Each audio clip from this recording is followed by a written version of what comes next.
Lucas 23. Levantando-se toda a assembleia, levaram Jesus a Pilatos, e ali passaram a acusá-lo, dizendo: Encontramos este homem pervertendo a nossa nação, vedando pagar tributo a César e afirmando ser ele o Cristo, o Rei. Então lhe perguntou Pilatos: És tu o rei dos judeus? Respondeu Jesus: Tu dizes. Disse Pilatos aos principais sacerdotes e às multidões: Não vejo neste homem crime algum. Insistiam, porém, cada vez mais, dizendo: Ele alvoroça o povo, ensinando por toda a Judéia, desde a Galiléia, onde começou, até aqui. Tendo Pilatos ouvido isto, perguntou se aquele homem era galileu. Ao saber que era da jurisdição de Herodes, estando este naqueles dias em Jerusalém, lhe o remeteu. Herodes, vendo a Jesus, sobremaneira se alegrou, pois havia muito queria vê-lo, por ter ouvido falar a seu respeito. Esperava também vê-lo fazer algum sinal, e de muitos modos o interrogava. Jesus, porém, nada lhe respondia. Os principais sacerdotes e os escribas ali presentes o acusavam com grande veemência. Mas Herodes, juntamente com os da sua guarda, tratou-o com desprezo e, escarnecendo dele, fê-lo vestir-se de um manto aparatoso e o devolveu a Pilatos. Naquele mesmo dia, Herodes e Pilatos se reconciliaram, pois antes viviam inimizados um com o outro. Então, reunindo Pilatos os principais sacerdotes, as autoridades e o povo, disse-lhes: Apresentastes-me este homem como agitador do povo, mas tendo-o interrogado na vossa presença, nada verifiquei contra ele dos crimes de que o acusais. Nem tampouco Herodes, pois não o tornou a enviar.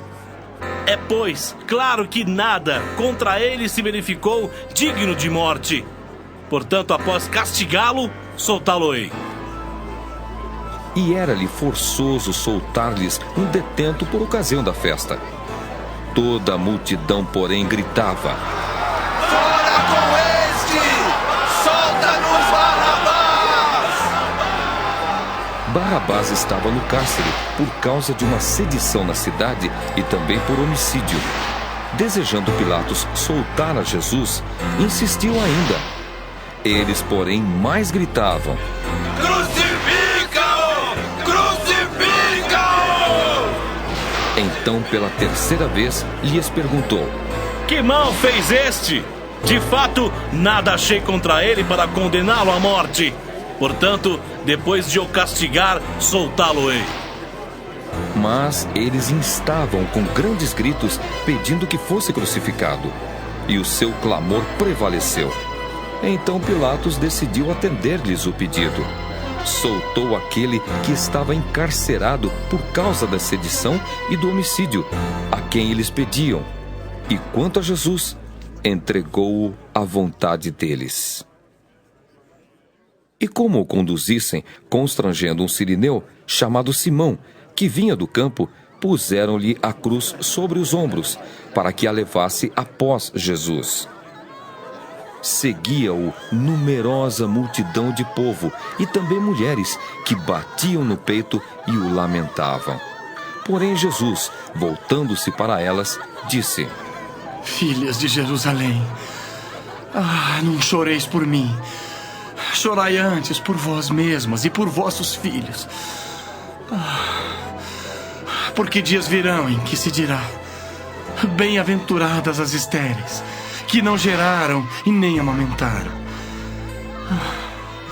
Nesses dias dirão aos montes: caí sobre nós, e aos outeiros cobri-nos. Porque sem lenho verde fazem isto, que será no lenho seco? E também eram levados outros dois, que eram malfeitores, para serem executados com ele. Quando chegaram ao lugar chamado Calvário, ali o crucificaram, bem como aos malfeitores, um à direita, outro à esquerda.